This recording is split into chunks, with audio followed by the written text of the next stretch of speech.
Hey everyone, welcome to Talking Sense. I'm Ben. Today we've got another Beaufort fragrance we're going to be looking at. So far I'm like 50-50 on Beaufort. I've had one that's been absolutely amazing and one that's been absolute dirge. I'm quite excited about this one, and it is Rake and Ruin.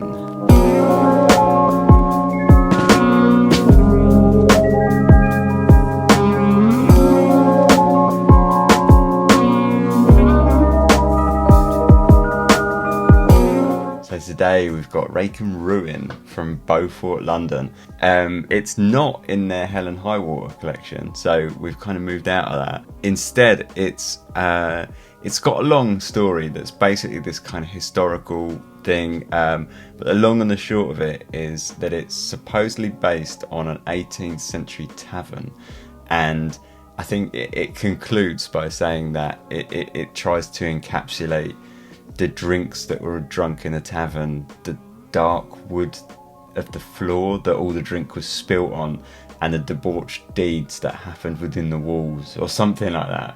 Which to me sounds, just, oh my, disgrace, doesn't it? It's going to be brilliant. Or I hope it's going to be brilliant. So the notes in it are gunpowder, juniper, leather, animalic notes, dark woods, smoke, and no shit, that's literally one of the notes is so if that's, I'm pretty excited about that. We'll have to see. I can't smell it in the bottle, and I've been sniffing this since yesterday when it came through the post. I've been trying to get like hints of what it might actually be like. So, I can't catch it. So, literally, this is going to be first impressions. And say, I hope it's good. I really would like it to be good. The juniper's interesting. I've been smelling a lot of juniper recently. I like juniper. The Rouge Bunny Rouge that I did yesterday, that had a lot of juniper in the dry down. But yeah, no, we shall see. Let's give it a go. Right. Oh, whoa, okay, that's a nice opening, but geez. So that it's got a very similar smoke to Tonnerre in the beginning, with that barbecue sauce kind of vibe that Tonnerre had, but it's very different to Tonnerre. Fresher in the top, much fresher in the top. And that's the juniper, and the juniper's very green. It's really good. I really like the juniper in this. This is it's not that kind of deep sort of juniper. How is juniper? It sort of comes across. It doesn't. Basically, this is quite a herbal green version of juniper. Smells a lot greener. And sort of fresher, freshly cut juniper, maybe, rather than when you sort of often get juniper, it's in a perfume. It's I don't know, a bit rounder and a bit kind of more matured or something. This smells very like green and fresh, but that's really what I'm getting. Really, is this kind of smoke, this kind of gunpowder smoke. Juniper that's very sort of fresh, herbal, green, and there is a sort of leather below that, but the juniper is keeping it quite actually like an interesting light, fresh fragrance. It's making it. It's got a bit of a sparkle to it. Almost like a kind of, I suppose it's because with the juniper maybe it's going for like the gin and tonic, but it's got a bit of a kind of tonic water vibe to it, it's got that kind of sparkle and an uplifting kind of brightness and slight sort of tannic sharpness to it. So it keeps it quite whereas Tonnerre, because this smoke in this is very similar to Tonnerre, but whereas Tonnerre was instantly just like to the depths, that juniper in this is keeping it quite up and quite lively. Feels like something you would wear in the summer, despite all the kind of ashy smoke. I'm not sure, it's very smoky again. So if you're not keen on smokes, this is going to be a tough one. It's dirty, but it's not dirty in a skanky way. It's dirty in a sort of ashy, smoky sense. But yeah, so basically it's very this kind of dirty smoke and sort of juniper, herbal juniper, keeping it quite sparkly and lively. I think the juniper's a really nice replacement for a kind of typical citrus. In this, the role it's playing at the moment is a similar role to what a citrus might play in a fragrance, you know, where it would kind of work as that kind of top end to brighten things up. Instead, they've kind of replaced it with this herbal green, but it is playing the same part, and that's quite interesting. It's quite a nice take on keeping it sort of unique, I guess, in a way. I feel like that's pretty much it, actually. A very dirty, smoky juniper with a kind of leather. The leather underneath is not strong, and it's coming out, and I feel like this is going to come later, perhaps. The leather to me feels very like dark brown, worn leather. Very, very worn. Not sort of polished or waxed in any way. It's very... very tatty, very worn, like an old leather sofa in a flea market or something. You know, it's very, it's ripped, it's torn, it's, you know, it's seen better days. It's got that kind of rugged kind of batteredness to it. It doesn't feel like a kind of bright, shiny, polished leather. It's got a battered vibe. We shall see where it goes, because right now I feel like this is probably it for the opening.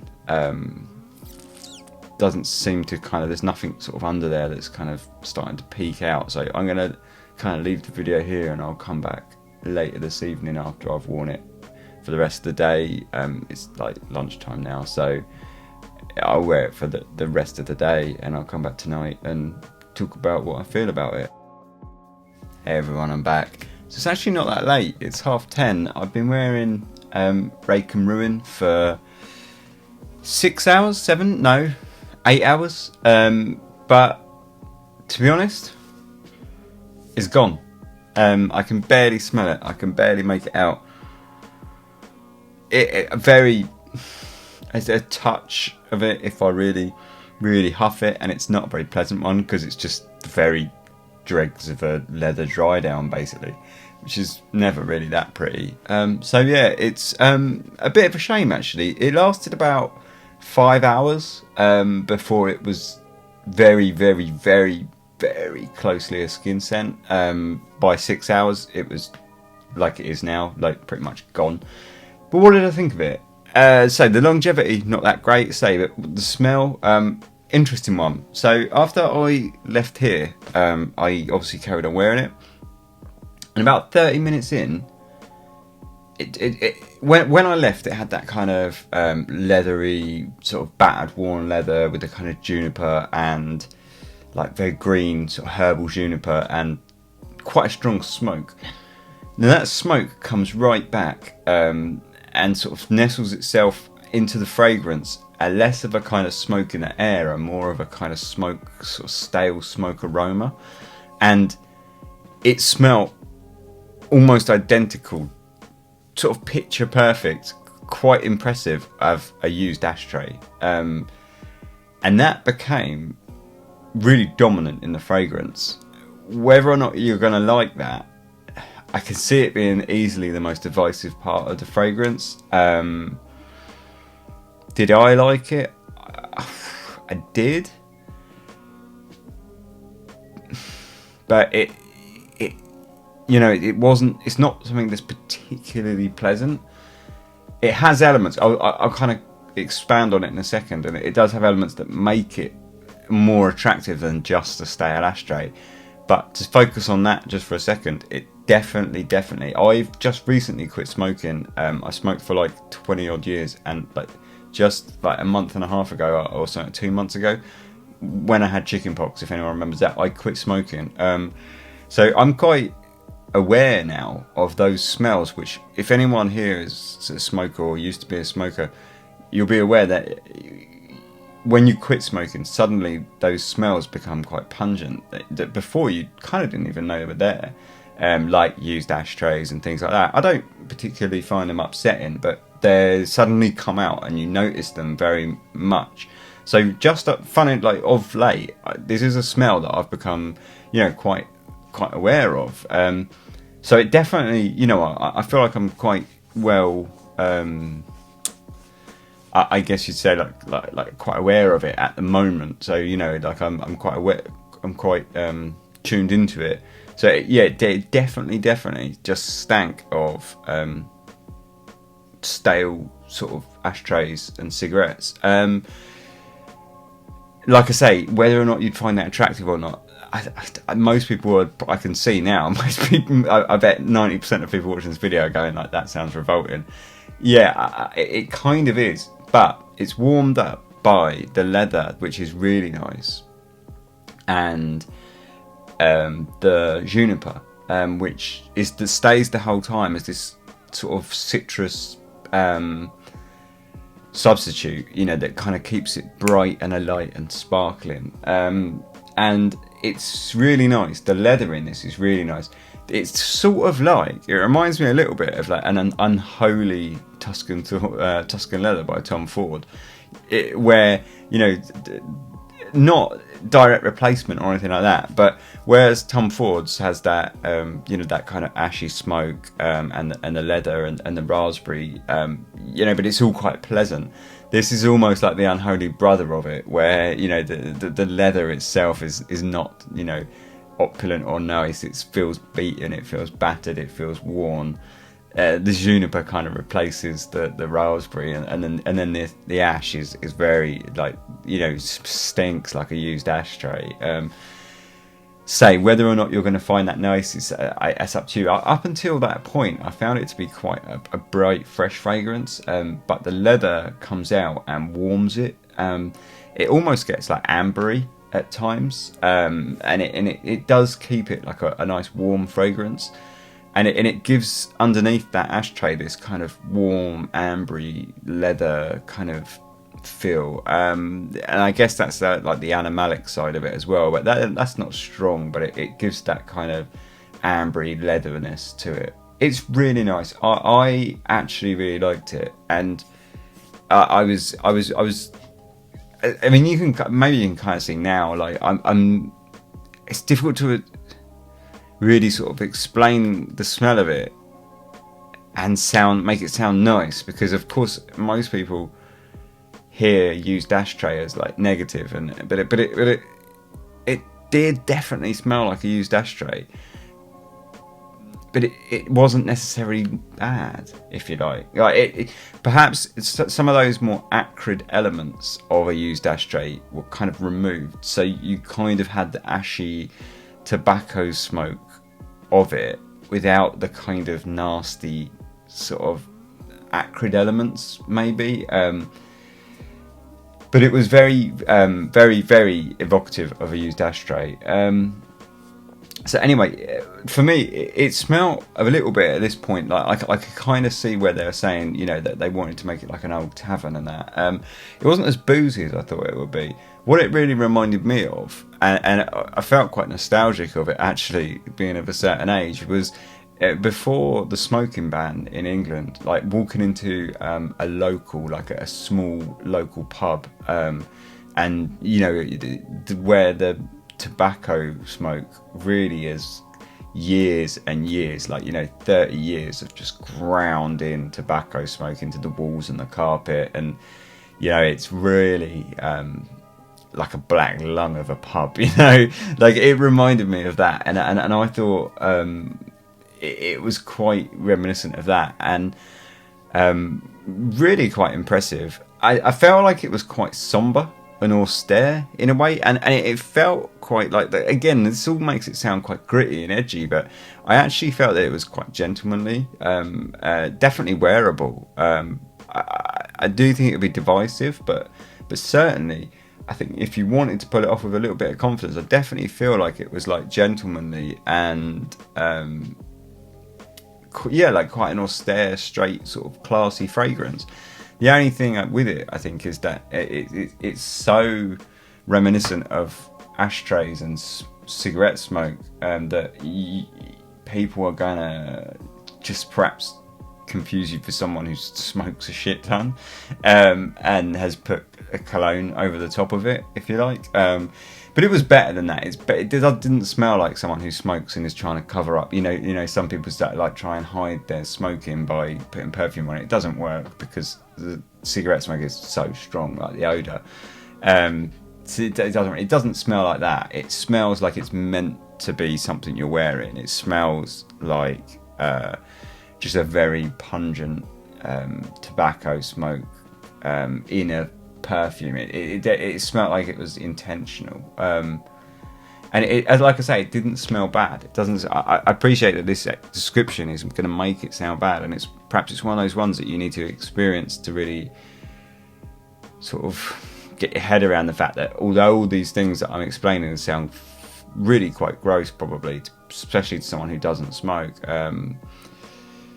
it isn't. It's really nice. What I did think, actually, funny enough, was this is how, Mason Margiela Jazz Club, this is how I thought Jazz Club should have smelled like before I smelled Jazz Club. When I heard the name, like, oh, Mason Margiela Jazz Club, I bet you, I don't know if it was when it first came out, whatever, but I heard they were releasing it and I was like, yeah, that'd be great, smoky, divey, dingy, dark bar,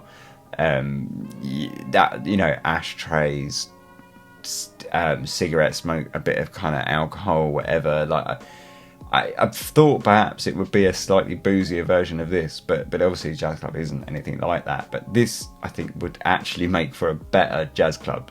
If this was, it's called Rake and Ruin and it's got all this historical background to it. If he'd have called this Jazz Club, it would be a better version of Jazz Club, because it would be more realistic, in my opinion, as to what a jazz club actually smells like. With that kind of, or a jazz club used to smell like.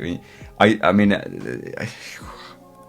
used to go to a bar called Alley Cats, and it was a jazz club, and it was like exactly as you'd imagine being called Alley Cats. It was down a back alley, underground, all the walls painted black, dark as anything, dingy as hell, sticky floor, stank of smoke, but it smelled like this, I thought it was a really great scent. I really liked it. So who do I think it's for? It's very masculine, very, very masculine. I do think you could wear it as a woman, and I don't, again, with kind of like a bit like Tonnerre, it's so conceptual that I think it sort of sidesteps gender largely. But if you were to try and kind of shoehorn it into traditional kind of spectrum, it definitely skews masculine. I think it's possibly for like, evenings, yes, but daytime with that juniper, that nice, fresh, kind of sparkling juniper, I really like that. I think you could wear it in the day. I think it would be fine. But I definitely think it would lend itself to evening. In terms of the weather, I think really it's quite versatile. Again, I think you could wear this almost like 4-season. As I almost always say, I probably wouldn't want to wear it in the high heat of summer days, but summer evenings, I think it's quite versatile, really. Again, colder weather with the smoke and the kind of dinginess, but that juniper, I think that really would work in like the spring and things like that. Being quite green and herbal and sparkly, because I really did feel like that was like a kind of sparkling tonic water kind of vibe to it. I thought it was good. I thought the juniper added a really nice kind of gin and tonic vibe without smelling at all alcoholic and boozy, which I thought was good. Yeah, otherwise, what did I think of it? I was a little bit disappointed, when it said about the kind of debauchery and stuff. I expected it to be a little bit more animalic, a little bit more musky, a little bit kind of dirtier and filthier. It was definitely dirty, but not in a kind of sexy way. It was dirty in just a rank, dirty wood way. The longevity didn't really sort of knock anything out the park for me, and that's probably its biggest downside for me. Would I buy it? Probably not. I really liked it. Not for the scent. I really liked it. If it was cheaper, I definitely would buy it. If I came across it second hand or whatever, I would snatch it up, because I really like the scent. I did really like that used ashtray vibe, which I say it's hard to explain and make that sound nice, but it was nice with the leather that had this kind of, you know, real used battered leather and amber in there, and it warmed it up and made it comfortable enough to wear. And some of those kind of more acrid, kind of bitter elements of the used ashtray were kind of removed, so it was nice. I really like the scent. Not to take anything away from the scent, I really like the scent, but the longevity isn't there as far as I'm concerned for a scent of this cost. Again, when are you going to wear it? It's because similarly with Tonnerre, it's going to be quite a divisive scent, which leads you end up sort of thinking like, when can I realistically wear this? I think it's more wearable than Tonnerre. In fact, I think it's the most wearable Beaufort that I've smelt to date, but it's still tricky to really pull off unless you're with people that you know like it. I would put it on like a long short list, if you like, because I definitely liked it and I definitely thought it was nice, but it would be sort of way back in the list as to something that I would like to pick up almost like a novelty, to appreciate every now and then. If you have like infinite money, then I would say, yeah, why not? Because I really think as an artistic fragrance, it's really great. And for those, you know, on that merit, I really commend it. But as something that's like legitimately wearable on like a day-to-day basis, it struggles. But it's really nice. I really liked it as a scent. I just will not be buying it myself yet at all, but really nice fragrance. I don't want to sound really like heavy down on it or anything, because it was really nice and I really enjoyed it for the 4 or 5 hours that it was around. The longevity is not all that, and that's a shame. To speak sort of its real positive qualities, rather than sort of say like ashtray, that's nice, because most people are probably not going to believe me. The leather was really fantastic in this. The leather was really, really nice. I really got a kind of battered and bruised and sort of tired, worn out leather kind of sofa vibe from it. I really, really liked that. It wasn't, you know, it felt like a processed leather, but one that had been knocking around for years and years and years. It was really nice. It was probably the best part of this fragrance, and I found it quite impressive. I mean, the whole thing was quite impressive. Like I say, it was almost like this kind of unholy brother of Tuscan leather, which, you know, it's not, you know, quite interesting. So yeah, that was Beaufort Rake and Ruin. Really nice. Would recommend it. You try it. Certainly recommend you try it. Wouldn't blind buy it though. Say if you can get hold of a sample or something, I would really recommend that. Because it was really nice. Really glad I got to sample it. Just not something I'm sort of going to rush out and buy. But yeah, really nice. Cheers. Thanks. Like and subscribe if you want to. If you don't, I guess. Nice one. Thanks.